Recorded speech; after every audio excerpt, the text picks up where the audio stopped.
Hi friends, இன்றைக்கி கொங்கு நாட்டு special கறி குழம்பு எப்படி பண்ணலான்னு பார்க்கலாம் வாங்க. அதுக்காக 2 ஸ்பூன் மல்லி, சீரகம், சோம்பு, மிளகு 1 ஸ்பூன், பட்டை, கிராம்பு, ஏலக்காய், காரத்துக்கு ஏற்ற மாதிரி வரமிளகாய் ஆட் பண்ணி நல்லா மிக்ஸ் பண்ணி விட்டுக்கலாம். 1/4 ஸ்பூன் அரிசி ஆட் பண்ணிக்கலாம்.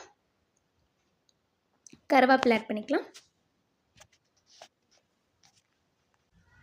ஒரு மூடி தேங்காய் ஆட் பண்ணி நல்லா மிக்ஸ் பண்ணி விட்டுக்கலாம். ஆறுனதுக்கப்புறம் லைட்டாக தண்ணி ஆட் பண்ணி செப்பரேட்டாக அரைச்சி எடுத்து வச்சுக்கலாம். நெக்ஸ்ட் அதே பேனில் சின்ன வெங்காயம், இஞ்சி, பூண்டு நல்லா கலர் சேஞ்ச் ஆகிற வரை வதக்கி எடுத்து செப்பரேட்டாக அரைச்சி வச்சுக்கலாம்.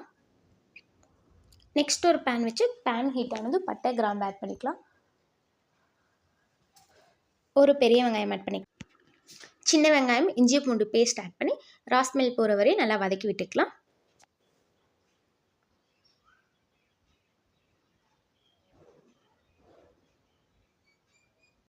நார்மல் சைஸ் தக்காளி 2 ஆட் பண்ணி